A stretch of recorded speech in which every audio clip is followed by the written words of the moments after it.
Are you going to answer me? Are you going to answer the call and to say, I will go out. I will do whatever you say. Just follow me. You know, our pal John Wesley, he spoke about this biblical story. He said, did you know, maybe you never thought of this, what would have happened if Moses ignored this bush? Have you thought about that? What would happen if he just said, wow, that's a burning bush, I'm going to go this way. I'm going to just turn around because this is freaking me out. Or maybe he said, you know, I need some water because I'm hallucinating. Or I need something. What would have happened in this story if Moses did not answer the call of the burning bush? Do you think the Israelites would have continued being oppressed? Through the form of a burning bush, through the form of service. Are you going to answer that call? Are you going to say, here I am? Are you going to say, here I am, but I don't know if I can do this? Which is yet another thing that Moses would. Have you noticed that we're just like Moses? Moses didn't have the confidence to go forward. What did he say to God? Who am I? For we know that Moses was stuttering. He had a speech impediment. He said, who am I? First of all, murderer. Who am I, the prince of Egypt? My father was the one who killed innocent people. My father, the Pharaoh, was the one who did all these horrible things. I did horrible things. I ran away. But now you want me to go back? And not only do you want me to go back, you want me to free these people from Pharaoh? Which by this time, Pharaoh is actually not the same Pharaoh. Now we're in the second Pharaoh. But he's saying, you want me to do all these things for you?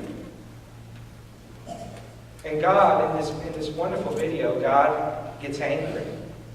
Which I don't know about you, but when you're a professional at what you do, and you have someone question what you do, doesn't that just make you mad? You know, Jane, I'm looking at you, Jane, but you know, you as a realtor, doesn't it make you mad when someone thinks they can do your job better than you? When they have no experience. They know nothing. So have you thought about God, looking at God that way too? God knows everything, but yet we, who know nothing, by the way, tend to question God. God already knows what's going to happen in the future. God already knows how your life is going to turn out, but we tend to say, God, who am I? How can I do this? And God's response is always the same. Not only in this story of Moses, but it's always the same in the Bible. It's always the same phrase. I will be with you. I will comfort you. I will strengthen you. I will bless you. But yet, we, as ignorant folks, tend to continue to hold on to what we know, and we don't like to take chances. We don't like to go into unfamiliar places. We like to sit in the same seats that are right in front of me right now. And we go crazy when we see balloons and we're told to sit somewhere else. Man, how dare I do that? How dare, Jennifer, man, how dare you put balloons and tell people to sit somewhere else? We are creatures of habit and we get comfortable with the way things are, but God is always changing. And someone here in this church has this phrase that if you're not changing, you're not growing. And I like to believe in that as well. That if we're comfortable in the way things are, there is no improvement. We're just going steady. And God continues to approach us in this bush, and He's saying, what are you going to do? There are people right now that are going without meals. There are kids right here in our county, which I believe, 1 in 3 kids who are going without dinner. There are homeless people, families living in cars, schools that need supplies, homeless that need people to know that we care. And today we're doing all these things.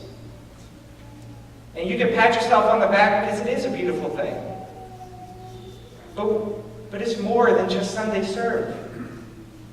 For the burning bush does not cease just after today. God doesn't say, oh, you guys did a great job, you Methodists.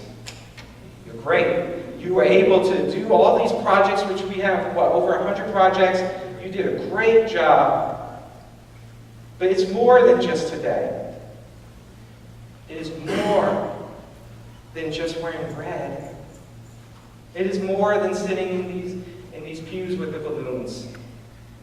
It's saying, here I am, Lord, send me.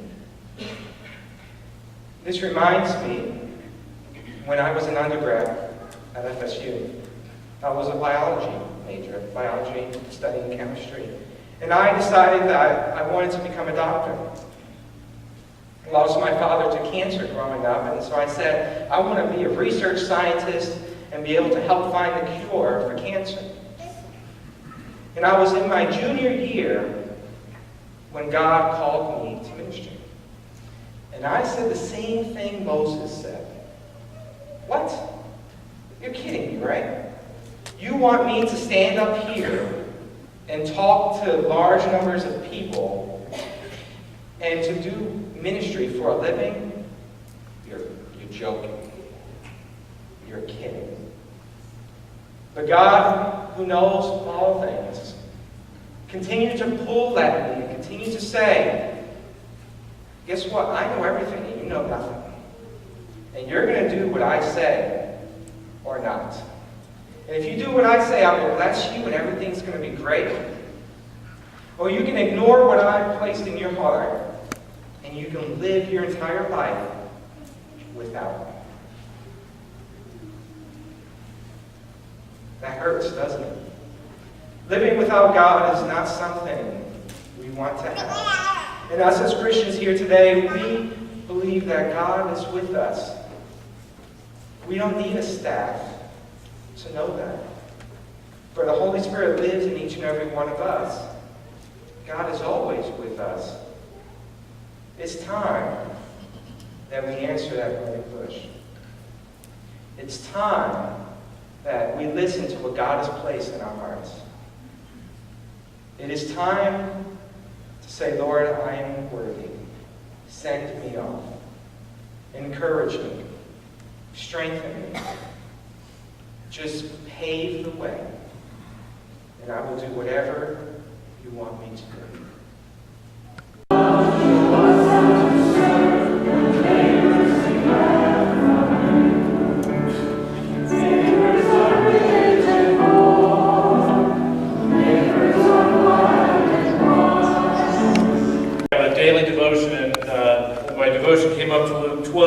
Talking about what Moses would do if he wasn't there. It says, and I say to you, everyone who confesses me before men, the Son of Man will confess him also before the angels of God. But he who denies me before men be denied before the angels of God. That's what would have happened to Moses had he not responded. Good point. And then I was thinking about, I'm with the people that are going to go out and knock on doors. And I know that can be a scary thing to do that. And so in that same chapter, it goes on to say, do not worry about how or what you will speak in your defense or what you are to say. For the Spirit of the Holy Spirit will teach you in that very hour what you ought to say. Isn't that pretty cool that came up this morning? And then, even that we should be wearing red. Listen to this, verse 35. Be dressed in readiness. A word from the Lord. Please join me in prayer. We kind of stumble because we're not sure what we're about to step into. We're not sure where you're taking us. And sometimes that's hard to follow. Sometimes it's really difficult to admit, first of all, that we're afraid, and then to let our defenses down as we serve. Lord, wherever we go today, whether it be going door to door, or whether it be painting curbs, or singing to our people in need of your word, please remind us to go with us. That like that cartoon showed, that your Spirit not only is with us, but it envelopes us. And that we go with that sense of cause and purpose of sharing Jesus Christ in our hands, in our feet, in our voices, all of it from our heart, loving you. Give us strength and courage like you gave Moses. Even when walls come up around us, remind us that you are the one who brings peace, that breaks down those walls. So we go now, not with fear, but with an excitement about what is about to happen. As we gather later today at Derbyshire Place, I pray that we have stories of hope and salvation. That we have stories about unexpected blessings, because that is all you. And as we go, we give you the glory. Lord, you taught us we have no words to say, but you gave us the words to say, the perfect words to say through your Son, Jesus Christ. And today, here and now, we share those words as we continue our service. Our thoughts